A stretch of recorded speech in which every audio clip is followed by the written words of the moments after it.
Chers fidèles de ce temps de prière du soir, bonsoir. C'est avec joie qu'on se retrouve ce soir pour prier avec gratitude, pour dire merci à notre Dieu qui nous a soutenus, fortifiés dans les différentes activités de cette journée. Et nous sommes là pour pouvoir être imprégnés de sa parole, pour pouvoir nous ressourcer, pour que nous puissions reprendre la route, que nous soyons bénis en ce temps de prière. Que ma prière devant toi s'élève comme un encens et mes mains comme l'offrande du soir. Nous reconnaissons devant toi, Seigneur, que nous avons eu tant des manquements, il y avait tant des choses que nous avons omis de faire. Ainsi, nous reconnaissons nos fautes, nos péchés devant toi. Ensemble, confessons le péché que nous avons commis contre notre Dieu et notre prochain. À la page 48. Dieu de miséricorde, nous confessons que nous avons péché contre toi en pensée, en parole et en acte, par ce que nous avons fait et ce que nous avons omis de faire. Nous ne t'avons pas aimé de tout notre cœur, nous n'avons pas aimé notre prochain comme nous-mêmes. Nous regrettons sincèrement ces fautes, humblement, nous nous en repentons. Pour l'amour de ton Fils Jésus-Christ, prends pitié de nous et pardonne-nous. Alors ta volonté fera notre joie et nous pourrons marcher dans tes chemins pour la gloire de ton nom. Amen. Que le Dieu Tout-Puissant vous fasse miséricorde, qu'il vous pardonne vos péchés par Jésus-Christ notre Seigneur, qu'il vous affermisse en tout bien et par la puissance de l'Esprit Saint, qu'il vous garde pour la vie éternelle. Amen. Dieu, viens à mon aide, Seigneur, à mon secours. Gloire au Père et au Fils et au Saint-Esprit, au Dieu qui est, qui était et qui vient, pour les siècles des siècles. Amen. Nous disons ensemble l'hymne de joie et lumière à la page 50. Joie et lumière de la gloire éternelle du Père, le Très-Haut, le Très-Saint, ô Jésus-Christ. Parvenus à la fin de ce jour, contemplant cette clarté dans le soir, nous chantons le Père et le Fils et le Saint-Esprit de Dieu. Oui, tu es digne de te chanter dans tous les temps par des voix sanctifiées. Fils de Dieu qui donne vie, tout l'univers te rend gloire. Maintenant, nous allons être à l'écoute des lectures proposées pour ce soir. Le psaume 11. J'ai mon refuge auprès du Seigneur. Comment pouvez-vous me dire, file comme un oiseau dans les montagnes? Mais regarde bien, les méchants tendent leurs arcs. Ils ajustent leurs flèches sur la corde pour tirer dans l'ombre sur les hommes au cœur droit. Les valeurs de la société sont en miettes. Que peuvent faire alors les fidèles? Le Seigneur est dans le temple qui lui est consacré. Le Seigneur a son trône dans le ciel. Il ne perd pas de vue les humains. Il les évalue d'un coup d'œil. Il sait à quoi s'en tenir sur les fidèles. Mais il en veut aux méchants, aux amateurs de violence, qu'il fasse tomber sur les méchants une pluie de catastrophes, souffle enflammé, vent de tempête fondant sur eux. Alors voilà le sort qui les attend. Car le Seigneur est juste, il aime tout ce qui est juste, et les hommes droits le verront face à face. Gloire au Père et au Fils et au Saint-Esprit, que Dieu qui est, qui était et qui vient, pour les siècles des siècles. Amen. La lecture est tirée du premier livre de Samuel, chapitre 11. Victoire de Saül sur les Ammonites. Nachash, l'Ammonite, vint assiéger Jabès en Galade. Tous les habitants de Jabès dirent à Nachash, « Traite alliance avec nous, et nous te servirons. » Mais Nachash, l'Ammonite, leur répondit, Je traiterai avec vous à la condition que je vous crève à tous l'œil droit, et que j'imprime ainsi un opprobre sur tout Israël. Les anciens de Jabès lui dirent, accorde-nous une trêve de 7 jours, afin que nous envoyions des messagers dans tout le territoire d'Israël. Et s'il n'y a personne qui nous secourt, nous nous rendrons à toi. Les messagers arrivèrent à Gibéa de Saül et dirent ces choses aux oreilles du peuple. Et tout le peuple éleva la voix et pleura. Et voici, Saül revenait des champs derrière ses bœufs, et il dit, qu'a donc le peuple pour pleurer? On lui raconta ce qu'avaient dit ceux de Jabès.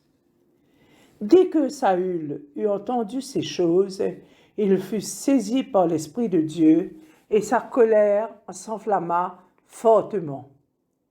Il prit une paire de bœufs et les coupa en morceaux, qu'il envoya par les messagers dans tout le territoire d'Israël, en disant, quiconque ne marchera pas à la suite de Saül et de Samuel aura ses bœufs traités de la même manière.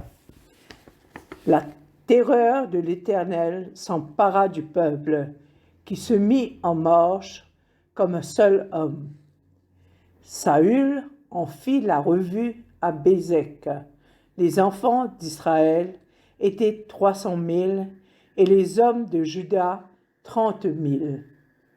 Ils dirent aux messagers qui étaient venus, vous parlerez ainsi aux habitants de Jabès en Galade. Demain, vous aurez du secours quand le soleil sera dans sa chaleur. Les messagers portèrent cette nouvelle à ceux de Jabès qui furent remplis de joie et qui dirent aux Ammonites, demain, nous nous rendrons à vous et vous nous traiterez comme bon vous semblera. Le lendemain, Saül divisa le peuple en 3 corps. Ils pénétrèrent dans le camp des Ammonites à la veille du matin, et ils les battirent jusqu'à la chaleur du jour. Ceux qui échappèrent furent dispersés, et il n'en resta pas 2 ensemble. Le peuple dit à Samuel, qui est-ce qui disait, Saül régnera-t-il sur nous? Livrez ces gens, et nous les ferons mourir. Mais Saül dit, personne ne sera mis à mort en ce jour, car aujourd'hui, l'Éternel a opéré une délivrance en Israël. Et Samuel dit au peuple, venez et allons à Gilgal pour y confirmer la royauté.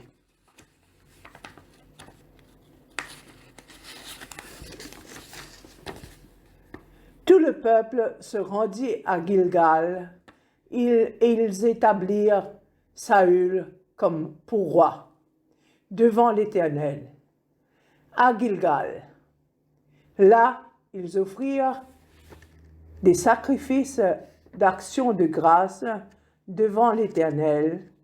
Et là, Saül et tous les hommes d'Israël se livrèrent à de grandes réjouissances. Parole du Seigneur.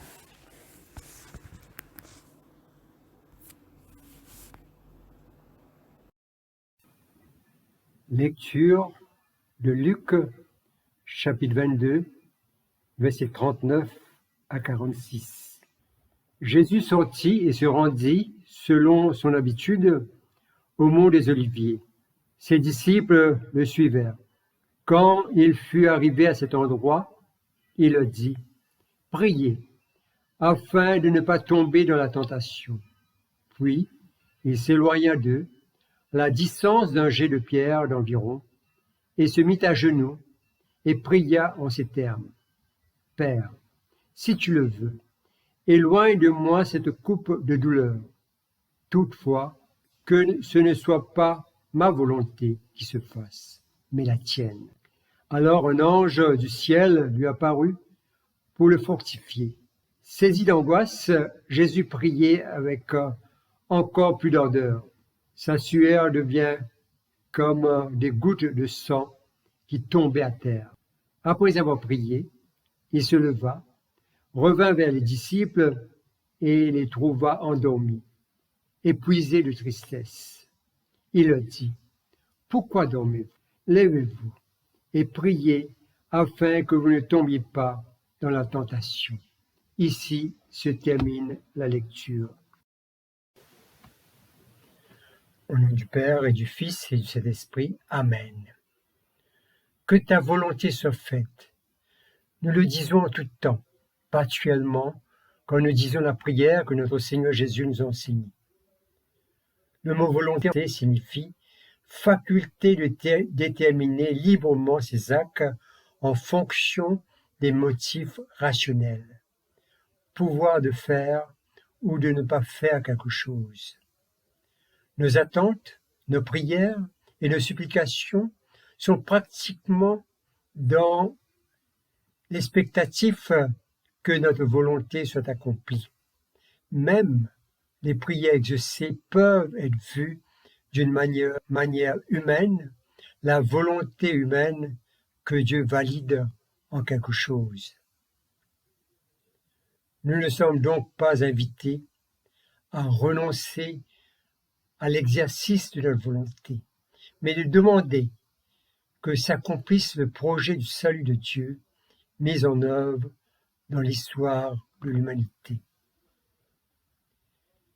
Jésus, comme la deuxième personne de la Trinité, possède à la fois la nature divine et humaine.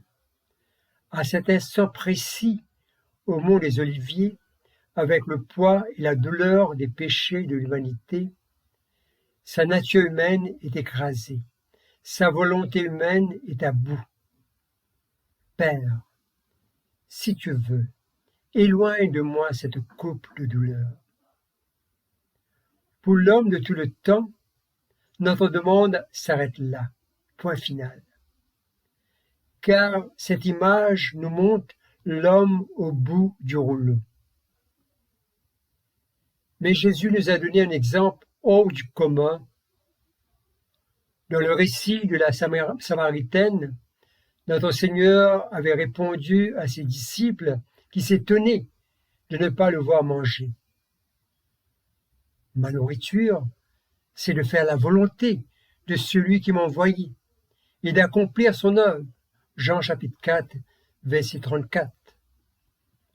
Il dit encore dans Jean chapitre 6, verset 38, « Car je suis descendu du ciel pour faire non ma volonté, mais la volonté de celui qui m'a envoyé. » Au mont des Oliviers, Jésus ne s'arrête pas juste à cette demande, « Père, si tu veux, éloigne de moi cette coupe de douleur. » Mais Jésus s'enracine pleinement dans sa mission. Toutefois, que ce ne soit pas ma volonté qui se fasse, mais la tienne.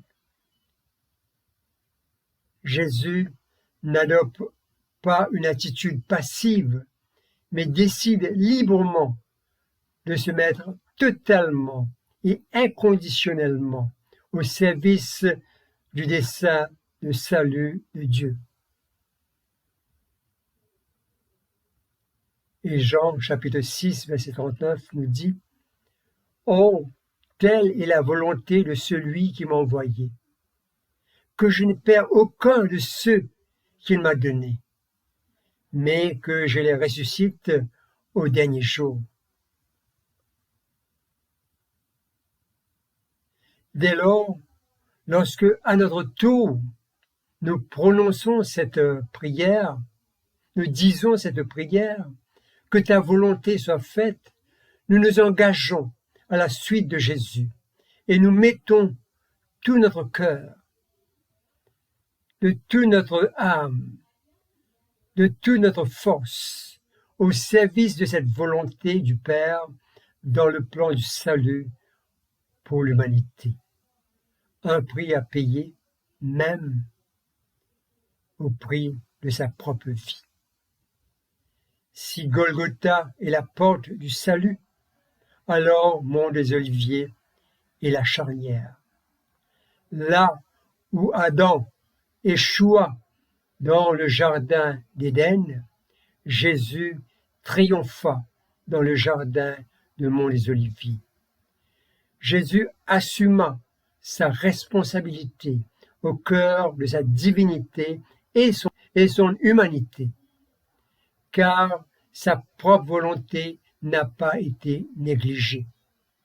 Personne ne prend ma vie, mais je la donne moi-même.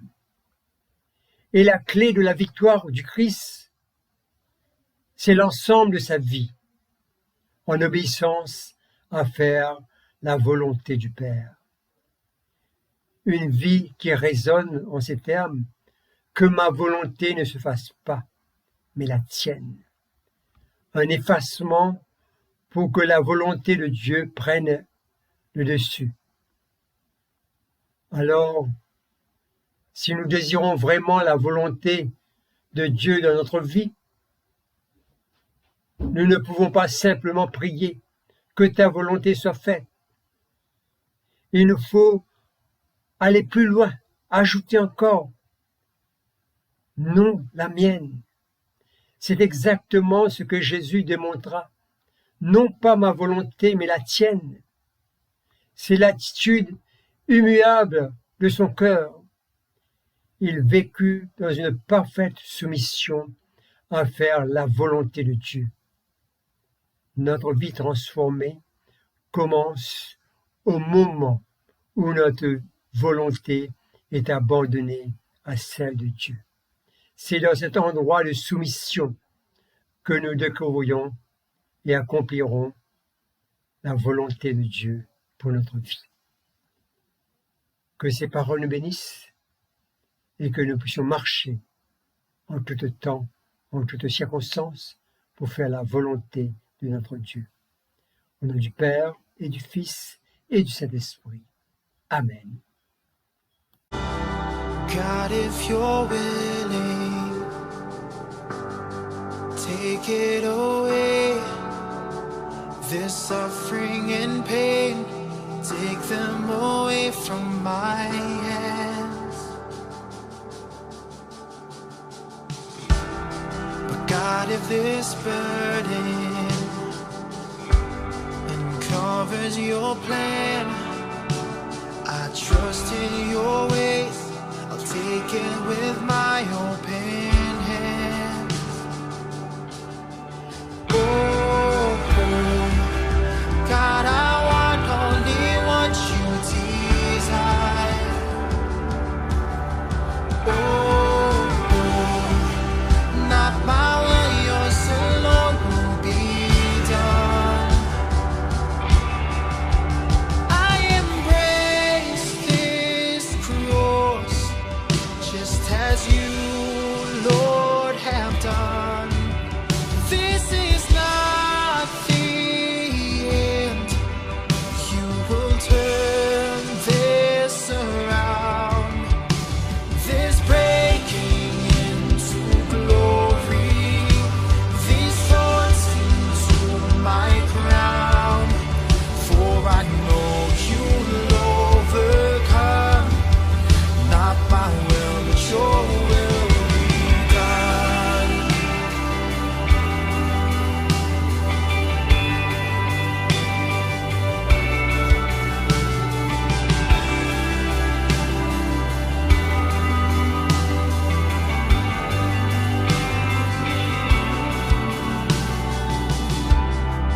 God, when you whispered, it's finished, it's done. my new life began. In you there is hope that I found.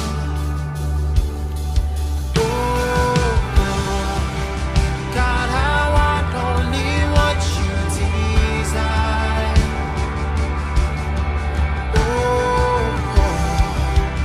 Not my will, yours alone will be done. I embrace this cross, just as you, Lord, have done. This is not the end. You will turn this around. This breaking into glory, these thorns into my crown. For I know you'll overcome. Not my will, but your will be done.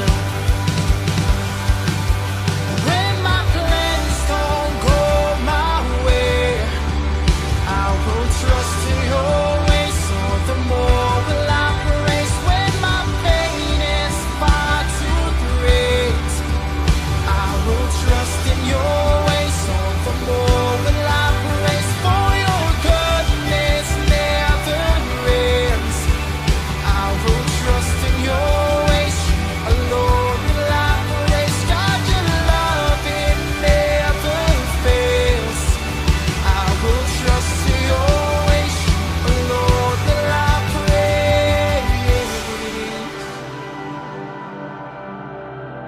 For once you've overcome, you conquer the grave and the cross.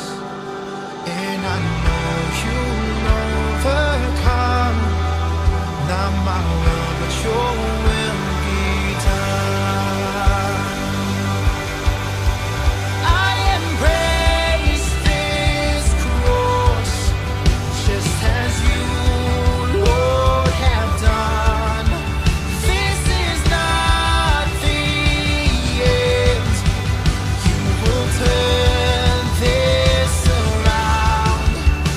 This breaking into glory, these thorns into my crown. For once you've overcome, you conquer the grave and the cross.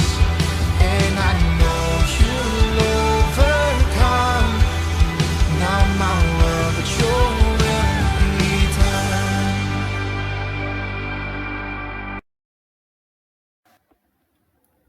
À la page 51, nous disons le Magnificat. Mon âme exalte le Seigneur, exulte mon esprit en Dieu mon Sauveur. Il s'est penché sur son humble servante, désormais tous les âges me diront bienheureuse. Le Puissant fit pour moi des merveilles, saint est son nom. Son amour s'étend d'âge en âge sur ceux qui le craignent. Déployant la force de son bras, il disperse les superbes.